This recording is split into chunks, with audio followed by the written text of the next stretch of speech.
नमस्कार, मेरा नाम है सागर और आप देख रहे हैं न्यूज इंडिया एक्सप्रेस। इस वक्त हम मौजूद हैं मीठापुर के वार्ड नंबर 99S में और हमारे साथ मौजूद है पार्षद पति श्री महेश अवाना जी, जिनको आजकल टाइगर के नाम से भी खूब जाना जा रहा है। तो आइए आज इनसे बात करते हैं कुछ अहम मुद्दों पर और जानते हैं इनकी राय। सबसे पहले सर, आपका बहुत बहुत स्वागत है हमारे साथ जुड़ने के लिए। धन्यवाद। तो सर, जैसा कि आपको पता होगा कि कल आम आदमी पार्टी के कुछ सदस्यों ने एक रैली करी थी, जिनमें उनका दावा है कि एमसीडी की पार्षद मंजू खंडेलवाल ने 50 करोड़ की जमीन अपने पति को गिफ्ट में दे दी। तो उसके ऊपर आप क्या कहेंगे? देखिए, पहली बात तो हमारा जो क्षेत्र आता है वो साउथ एमसीडी में आता है और जहाँ की आप बात कर रहे हैं मंजू खंडेलवाल जी, वो नॉर्थ एमसीडी में आती हैं। इसके बारे में हमारे सदन में भी अलग बात होती है और नॉर्थ का सदन अलग से लगता है। बाकी अगर बीजेपी की बात करें तो बीजेपी के नाते से हम मान सकते हैं कि बीजेपी की वो हैं पार्षद, और इस बारे में पूरी तरह से मुझे कोई जानकारी नहीं है। और इन लोगों का काम क्या है कि आजकल चुनाव का टाइम है और चुनाव के टाइम में छोटी से छोटी बात को भी बहुत बड़ा करके उसको कहा जाता है। इस तरह की कोई भी बात मुझे जानकारी पूरी तरह से नहीं है, लेकिन फिर भी मैं एक क्लियर बात करूंगा कि हमारी जो भारतीय जनता पार्टी है ये कहीं भी कोई परिवारवाद की बात नहीं करती, ना कोई वंशवाद की बात करती है, ना ही केजरीवाल की तरह 13,000 साढ़े 13,000 करोड़ रुपया हमारा डकार के जो बैठा है इनका आका दिल्ली के अंदर, वो एमसीडी का जब 13,000 करोड़ रुपया हमारा नहीं देगा तो लोग काम कैसे करेंगे, क्षेत्र का विकास कैसे होगा? उसकी नीति क्या है कि 13,000 करोड़ इनका पैसा दूंगा तो इनका विकास होगा, विकास होगा तो ये मजबूत होंगे और मजबूत होंगे तो फिर ये चौथी बार भी आ जाएंगे। उसने बहुत रोकने की कोशिश की, लेकिन भारतीय जनता पार्टी इस चीज में सक्षम है। वो पूरी तरह से दिल्ली के अंदर आएगी, तीनों निगम में आएगी, पूर्वी दिल्ली हो चाहे पूर्वी निगम हो और आपका ईस्ट हो या नॉर्थ हो या साउथ हो। और जहां तक खंडेलवाल की ये बात कर रहे हैं तो उसके लिए पार्टी कभी भी किसी का पक्ष नहीं लेती। अगर कोई व्यक्ति गलत साबित होगा तो बाकायदा उसको पार्टी से निष्कासित किया जाएगा, पार्टी में उसको रहने नहीं दिया जाएगा। आपने उत्तर प्रदेश में भी देख लिया, आपने जहां जहां चाहे हरियाणा हो चाहे कहीं भी हो, जहां भी बीजेपी की ताकत है, बीजेपी का अपना चाहे उसका कोई भी पार्षद हो, चाहे कोई विधायक हो, चाहे कोई एमपी हो, चाहे कोई मंत्री हो, कभी भी बीजेपी पार्टी उसके पक्ष में नहीं जाती जब तक पूरी तरह से कोई सबूत और पूरी तरह से क्लियर नहीं हो जाता कि भाई ये बात सत्य है। अभी सत्यता की जानकारी की जा रही है, उसके विषय में जानकारी ली जा रही है। अगर इस तरह का कोई बात आती है सामने और वो साबित हो जाती है कि वाकई मंजू जी ने ऐसा किया है तो उसके ऊपर भी कार्रवाई होगी। वो निश्चिंत रहें। और इनका काम है ड्रामा करना, ये लोग ड्रामेबाज है और ड्रामा करते हैं, इनका आका भी ड्रामेबाज है। मुझे आप बताइए, मैं आपको कहना चाहता हूं, दिल्ली के अंदर जब इनकी सरकार आई केजरीवाल की तो इन्होंने कहा कि हम दिल्ली में अपनी सरकार बनते ही, घोषणा होते ही, शपथ लेते ही हम गुटखा बंद कर देंगे। मुझे ये बताओ कि आज तक 2 बार ये दिल्ली को कवर कर गए, 2 बार ये जीत के आ गए, दूसरी बार मुख्यमंत्री हैं अभी तक मुझे बताओ कहां पे गुटखा बंद हो गया दिल्ली के अंदर? बता दीजिए आप। कहां भ्रष्टाचार इन्होंने कम कर दिया? भ्रष्टाचार नहीं है क्या 13,000 करोड़ खा गए हमारा? आज हमारे निगम के जो वर्कर हैं उनको पूरी तरह तनख्वाह नहीं मिलती। हमारे पास आज हमें कूड़ा घर बनाना है, उसके लिए हमारे पास पैसा नहीं है, बजट नहीं है। कोरोना काल वैसे, दूसरा ऊपर से पैसा हड़प करके ये लोग दूसरों की तरफ उंगली उठाते हैं। और मैं ये कह सकता हूं कि जिनके अपने घर शीशे के हों वो दूसरे के घरों पे पत्थर नहीं फेंका करते, ये खुद भ्रष्ट हैं। और बीजेपी पे भ्रष्टाचार का आरोप लगा रहे हैं। नरेंद्र मोदी जी का एक अपनी शख्सियत है जिन्होंने पूरे विश्व में हमारा झंडा बुलंद किया है, भारत माँ की शान को ऊंचा किया है। ये उस पार्टी पर आरोप लगा रहे हैं जो कभी वंशवाद में नहीं रही, कभी किसी इस तरह से नहीं रही। केजरीवाल का क्या है? केजरीवाल को तो जहां मोटा पैसा मिलता है वहीं पे वो काम करता है। मुझे ये बताइए कितने कितने करोड़ में इन्होंने टिकट बेचे विधायक के समय में? मैं आपको कितने लोगों का बताऊंगा। मतलब ये लगा लो विधायक के टिकट करोड़ों में बिके हैं। और एक नहीं, हमारे यहाँ का विधायक का हमने सुना ये चीज के 5 करोड़ में तो बदरपुर का विधानसभा का टिकट श्री राम सिंह नेताजी को दिया गया और 1 करोड़ बीच में संजय सिंह खा गए। चर्चा है, आम चर्चा है, ये तो सुनी हुई चर्चा है हमारी। अब हम तो देने गए नहीं, लेकिन आम चर्चा ये, और जब कोई बात होती है जैसे आपने कहा कि भी खंडेलवाल ने कुछ किया है, तो कुछ ना कुछ उसमें जरूर होगा, मैं मानता हूं। अगर इस तरह की हवा उड़ रही है तो, लेकिन उसके लिए इंक्वायरी है। अगर किसी ने ऐसा किया तो उसके खिलाफ बाकायदा कंप्लेंट करे, ये लोग कंप्लेंट करें और साबित करेंगे वो कि भाई हमने गलत किया, सही किया, वो साबित होंगे। अगर वो गलत होंगे तो उनके खिलाफ कार्रवाई होगी। कोर्ट भी करेगा, कानून भी करेगा, पार्टी तो उनको निष्कासित करेगी अगर गलत कर रहे हैं, तो नहीं करने देंगे। तो ये चीजें क्लियर है, इनको करना है जो करें, लेकिन बीजेपी पार्टी कभी किसी को ऐसा मौका नहीं देती।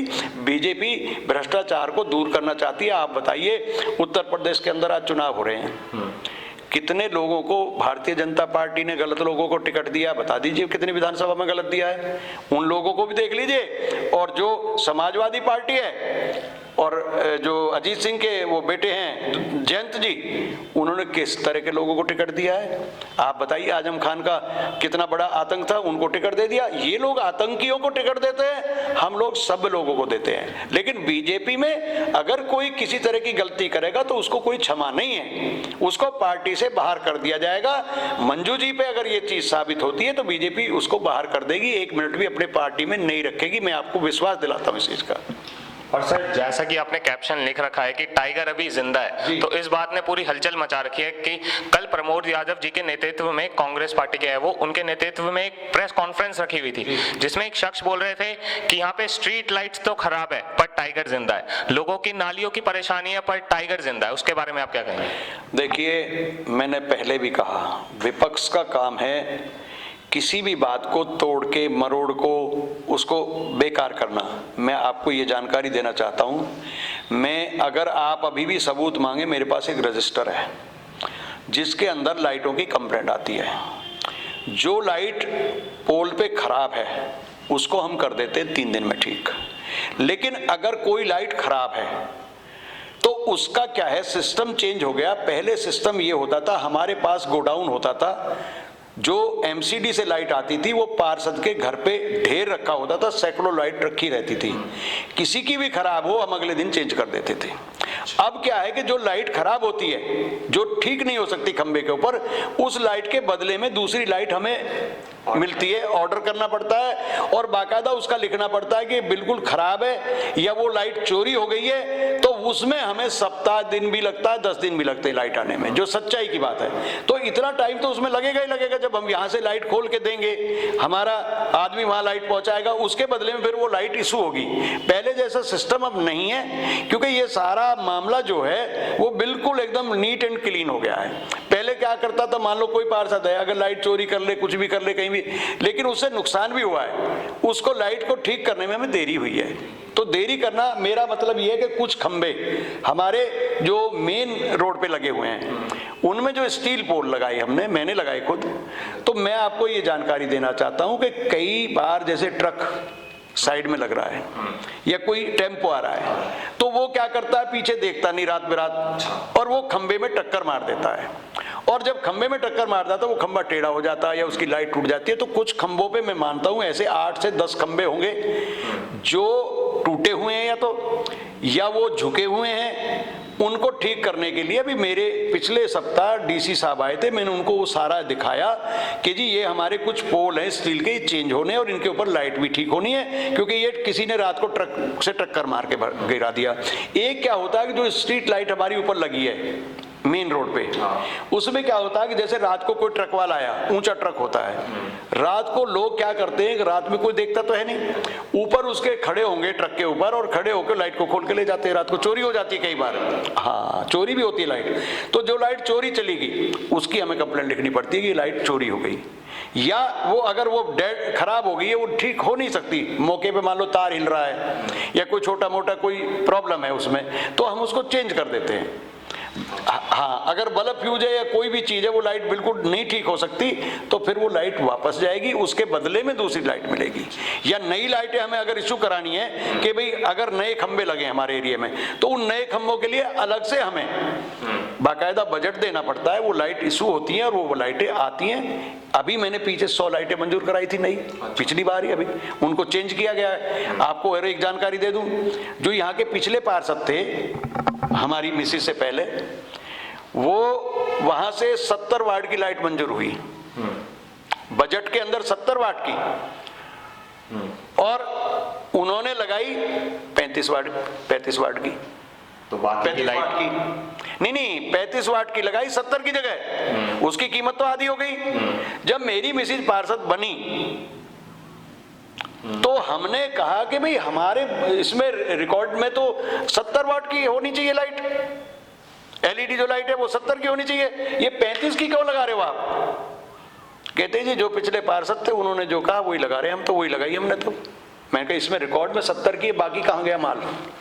तो ये लोग भ्रष्टाचार के खिलाफ आवाज उठा रहे हैं। आम आदमी में ही तो धर्मवीर, अभी आम आदमी भी तो पार्टी में धर्मवीर है, वो कहाँ है जो उन्होंने कुछ करा नहीं? मैं आपको बता रहा हूं ना कि उन्होंने 70 वाट की जगह 35 वाट की लाइटें लगाई। मेरी मिसिस को बनने के बाद 2017 से फिर हमने वो जब पता लगा हमें कि ये तो इतने की, मैंने लाइट चेक की तो मैंने वो सारी लाइटें चेंज करनी शुरू करी, और अब जो लाइटें लग रही है वो 70 वाट की लग रही है, आप भले ही चेक कर लो।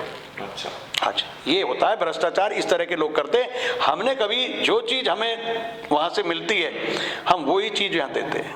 आपका कहने का मतलब है ऊपर से तो पैसा सारा ठीक ठाक आता है, बीच के लोग खा जाते हैं। हाँ, बीच में ड्रामा कर जाते हैं। आप देखो ना भाई, ये तो कोई ना कोई मिली जुली बात होती है, कहीं ना कहीं कोई सरकारी अफसर जब भी तो करेगा जब मैं कहूंगा कि भाई इसमें 1 कट्टा सीमेंट डालना है और जरूरत 2 कट्टे की है, मिस्त्री के हिसाब से 2 कट्टे लीजिए, मैं बोलूंगा 1 कट्टा डालो उसमें सीमेंट, तो वो तो नुकसान हो गया ना।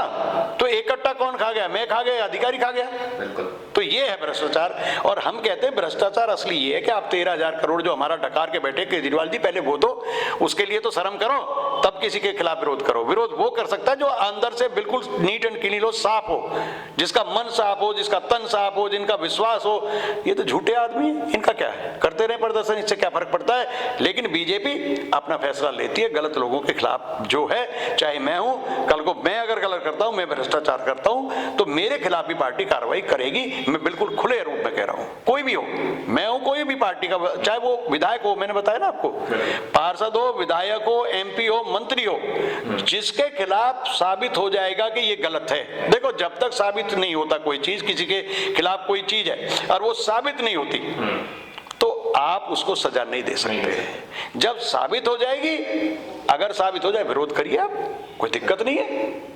तो मैं इसके लिए कह सकता हूं कि कोई भी व्यक्ति हो, गलत है गलत है, ये 5 उंगली मेरी बराबर नहीं है। हर पार्टी में अच्छे लोग भी होते हैं, कुछ बुरे भी होते हैं, लेकिन बीजेपी पार्टी में 1-आधा% कोई हो तो मैं नहीं कह सकता कि इसके मन में क्या भाव है, लेकिन वो 1% भी ये एक बार सोचेगा गलत करने से पहले कि मैं किस पार्टी का हूं। अगर मैंने गलत किया तो पार्टी मेरे खिलाफ ये कार्रवाई करेगी, अगर कोई गलत करेगा तो उसके खिलाफ कार्रवाई होगी। बिल्कुल क्लियर कट बात है। और ये शोर शराबे मचाते रहे, ये तो ड्रामेबाज लोग हैं, ड्रामा करते रहते हैं। तो सर, जैसा कि आपको पता होगा कि कल ही श्रीमती लता मंगेशकर जी का निधन हो गया, जिनको स्वर कोकिला भी कहा जाता था, तो उसके बारे में अगर आप कुछ हमारी जनता को हमारे चैनल के माध्यम से संदेश देना चाहें। देखिए, उनके बारे में जितना पढ़ा और जितना सुना, उनकी उम्र अभी 92 साल थी, और उनका जो बचपन, मैं तो कहूँगा कि जैसे मैंने उसमें पढ़ा भी, देखा भी न्यूज़ के माध्यम से, 13 वर्ष की उम्र में वो गायिका बनी। जल्दी ही उनके पिता का निधन हो गया। उनकी 4 बहनें और थी, 1 भाई था। उनका लालन पालन करना, उनका सब कुछ करना, एक और अपने लिए कुछ नहीं, उन्होंने शादी भी नहीं की, उनके अपने बच्चे भी नहीं थे। उन्होंने अपनी बहनों को अपनी बेटी माना, अपने भाई को अपना बेटा माना। तो इस तरह से उन्होंने जो अपने परिवार को, कहते हैं अगर हमारा परिवार और हमारा घर ठीक है तो हम औरों के लिए कुछ कर सकते हैं। तो जो लता दीदी ने दुनिया को दिया, जो आवाज उन्होंने दी पूरे विश्व को, वो ना कोई आगे देगा और ना उनसे पहले किसी ने इतनी आवाज दी। एक पूरे विश्व में उनके लिए जितना दुख लोगों के मन में है, इतना दुख शायद लोग, जब उनके परिवार में भी मौत होती होगी, कोई उनका बुजुर्ग जाता होगा, शायद उतना गम जो वो करते होंगे, उतना गम हर दिल में लता दीदी के लिए है। मैं अपनी बात कहूं या अपनी पत्नी की कहूं जो अभी यहाँ से पार्षद हैं, हम लता जी के गानों को बहुत पसंद करते हैं, मुकेश के गाए गानों को बहुत पसंद करते हैं। ये आज तक लता जी जैसा स्वर जितनी भी गायिका आई हैं, बहुत आई हैं, लेकिन उन जैसा स्वर किसी का हो नहीं सकता। एक कुदरत का दिया हुआ करिश्मा कह सकते हैं।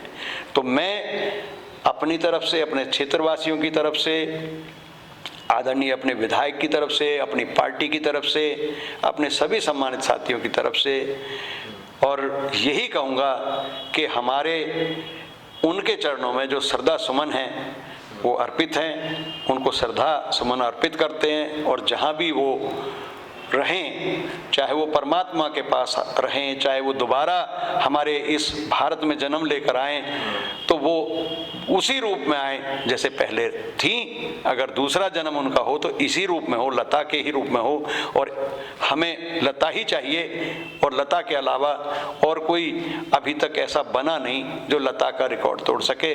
मैं आपके चैनल के माध्यम से यही कहना चाहूँगा कि लता जो आज हमारे बीच में नहीं है, उनको महाराष्ट्र में बहन को ताई भी कहते हैं, तो वहाँ पे सब लोग लता ताई के लिए जितना उन्होंने देखा, हमने देखा न्यूज़ के माध्यम से, टीवी के माध्यम से, वो एकदम अलग जिनको कह सकते हैं, उनका व्यवहार, उनकी सरलता, उनका जो भाव था, प्रेम था, वो दुनिया के लिए था, अपने लिए।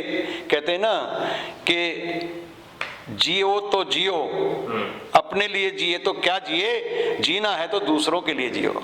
तो वो अपने लिए भी जी और दूसरों के लिए भी जी और संसार के लिए जी। और जब तक जी, और मैं ये कह सकता हूं कि वो तो हमारे सामने नहीं होंगी प्रत्यक्ष रूप में, लेकिन उनकी जो आवाज है, जब तक ये संसार रहेगा उनकी आवाज कायम रहेगी। धन्यवाद। बहुत बहुत धन्यवाद सर आपका। तो जैसा कि आप लोगों ने देखा कि महेश शवाना जी ने बताया कि अगर गलती हुई है, अगर बीजेपी का कोई सदस्य गलती करता है तो उसे सजा जरूर मिलेगी, पर अभी इस पे कार्रवाई चल रही है।